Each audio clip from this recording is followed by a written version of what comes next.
Bismillahirrahmanirrahim. Assalamualaikum warahmatullahi wabarakatuh.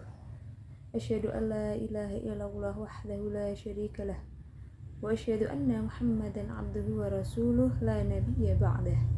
Rabbi shrah li sadri wa yassir li amri wahlul 'uqdatam min lisani yafqahu qawli, amma ba'd. Yang saya hormati Ibu Siti Maryam Mukjizat selaku dosen pengampu mata kuliah akhlak tasawuf dan seluruh pemirsa yang menonton video ini. Nama saya Rizky Melatilah dari kelas B6 angkatan 2023, mahasiswi PJJ-PAI Universitas Islam Syekh Nurjati Cirebon, akan menyampaikan sedikit tentang akhlak dan kaitannya dengan rukun Islam.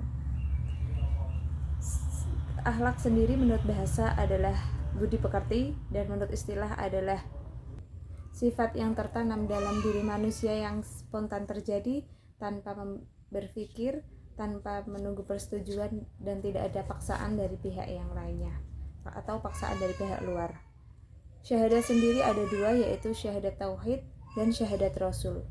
Syahadat tauhid adalah meyakini bahwa Allah adalah Tuhan yang esa dengan kita mengikuti segala perintahnya dan menjauhi segala larangannya, dan syahadat rasul yang berbunyi wa asyhadu anna Muhammadar Rasulullah adalah kita menjalankan segala konsekuensi bahwa kita sudah meyakini bahwa Rasul adalah utusan Allah dengan kita mengikuti segala apa yang dilakukan beliau dan menjauhi apa yang tidak disukai oleh Nabi SAW.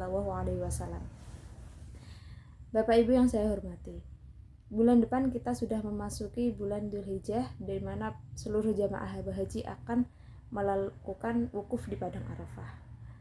Ada sejarah peristiwa yang sangat penting di Padang Arafah yang berkaitan dengan syahadat, yaitu Allah Subhanahu wa Ta'ala mengumpulkan seluruh umat, dari umat yang pertama diciptakan, manusia yang pertama kali diciptakan, hingga manusia yang terakhir kali diciptakan, yaitu di Padang Arafah. Dan Allah bertanya, diabadikan dalam surat Al-A'raf ayat 172, yaitu Alastu birabbikum, wahai seluruh manusia, apakah kalian bersaksi bahwa aku adalah Tuhanmu? Lalu manusia menjawab, dikisahkan bahwa yang pertama kali menjawab adalah Nabi Muhammad SAW. Qalu bala syahidna, kami bersaksi bahwa engkau adalah Tuhan kita, Tuhan semesta alam, dan disaksikan oleh Hajar Aswad. Maka tidak heran jika ada seluruh perkumpulan umat Islam yang berhaji itu adalah berbondong-bondong berebut untuk mencium Hajar Aswad, karena di situ dituliskan sebagai Yatajaddadul Ahad, yaitu perjanjian yang dulu sudah disebutkan itu menjadi baru kembali, yaitu iman yang sudah, manusia yang sudah bersaksi bahwa Allah adalah Tuhan semesta alam, kemudian diperbaharui lagi dengan mencium Hajar Aswad sebagai pengingat bahwa dulu mereka pernah bersaksi. Disitulah, jadi apabila ada yang bertanya, rukun Islam ada 5, syahadat, sholat, puasa, kapan bersyahadat? Yaitu dulu ketika sebelum manusia diciptakan, roh dikumpulkan di Padang Arafah, lalu di Jabal Arafah, lalu mereka bersaksi. Itulah kenapa Nabi bersabda bahwa seluruh bayi yang lahir itu dilahirkan dalam keadaan fitrah. Orang tuanya lah yang menyebabkan apakah ia Muslim, Nasrani, Majusi, atau Yahudi. Nah, yang kedua adalah akhlak yang berkaitan dengan sholat. Dalam surat Al-Ankabut ayat 45, Bismillahirrahmanirrahim, Inna sholata tanha 'anil fahsya'i wal munkar. Sholat itu dapat mencegah dari perbuatan keji dan mungkar. Jadi apabila ada orang Islam yang sudah sholat tapi perbuatannya masih banyak yang melanggar hukum syariat, maka ada yang salah dalam sholatnya. Mungkin sholatnya yang kurang khusyuk, atau mungkin dia masih menyepelekan, atau mungkin ada yang kesalahan dalam wudunya. Dan yang paling penting mungkin adalah keyakinannya yang masih berkurang, yang menjadikan sholat itu hanya digugurkan saja, menggugurkan kewajiban saja, tapi tidak mengimani atau merenungi setiap lafaz-lafaz yang ia ucapkan dalam sholat. Penerapan dalam akhlak dalam sholat sendiri ini ada banyak sekali. Salah satunya itu latihan disiplin ketika mendengarkan adzan, lalu menunggu waktu sholat 5 waktu, meninggalkan hal-hal yang tidak perlu untuk agar ia bisa menjadikan sholat di tepat waktu. Latihan kebersihan, karena sholat itu harus dalam keadaan bersih, keadaan suci, baik tempat, pakaian, dan badan. Latihan konsentrasi, banyak sekali orang yang sholat tapi lupa rakaat. Katanya orang yang lupa rakaat ini maka diharuskan atau dianjurkan untuk diru'yah. Dan latihan kebersamaan, belajar sabar menunggu imam, karena kadang menemukan imam, apalagi dalam sholat tarawih ya, imamnya lama, sedangkan banyak hal yang harus kita lakukan atau menahan kentut dan lain sebagainya.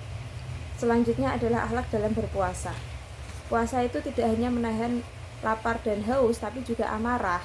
Kemudian bagaimana ia mengontrol emosi, mengontrol hawa nafsu. Jihad yang paling berat sendiri adalah jihad melawan hawa nafsu. Selanjutnya akhlak yang berkaitan dengan zakat. Dzillul mu'minin yaumal qiyamati shadaqah. Naungan bagi seorang mukmin pada hari kiamat adalah sedekahnya atau zakatnya. Sedekah yang maksud di sini adalah zakat. Akhlak dalam zakat ini, kenapa Al-Qur'an mengatakan wa'atu zakah, artinya antarkanlah zakat itu, ya ini adalah salah satu akhlak dalam berzakat, agar orang-orang penerima zakat itu tidak merasa malu karena zakatnya itu sudah kita antarkan. Berbeda kalau mereka yang mengambil zakatnya, itu mereka pasti akan merasa malu, takut-takut, oh zakat saya sudah diambil sama si fakir, oh zakat saya sudah diambil oleh si miskin dari desa sana, maka ia akan merasa malu. Itulah indahnya Islam, bahwa zakat itu diantarkan. Yang terakhir adalah akhlak dalam rukun Islam, yaitu haji. Allah berfirman bahwa ketika menunaikan ibadah di sana haji, yaitu fala rafasa wala fusuqa wala jidala fil hajj. Janganlah kalian berbuat rafas, yaitu kata-kata yang menimbulkan syahwat, fala rafasa wala fusuqa, dalam berbuat fasik seperti sombong, takabur, merasa lebih baik dari jamaah yang lainnya, merasa lebih pantas untuk maju ke depan dan lain sebagainya. Dan wala jidala, jangan berdebat seperti berdebat berebut kamar, apalagi berdebat untuk mencium hajar aswad, dorong-dorongan, padahal niat mulia, hal mulia kenapa dilakukan dengan perbuatan yang tidak sepatutnya, yang menentang dengan akhlak yang terpuji. Bapak Ibu Saudara pemirsa yang dirahmati oleh Allah, mukmin yang sempurna imannya adalah yang paling baik akhlaknya. Akhlak di sini tidak hanya dilakukan dalam bentuk hablum minallah, yaitu urusan dengan Allah, tetapi juga manusia kepada manusia, hubungan hablum minanas. Itulah kenapa akhlak sangat erat sekali dengan rukun Islam, karena lemahnya akhlak itu bisa menjadi lemahnya iman.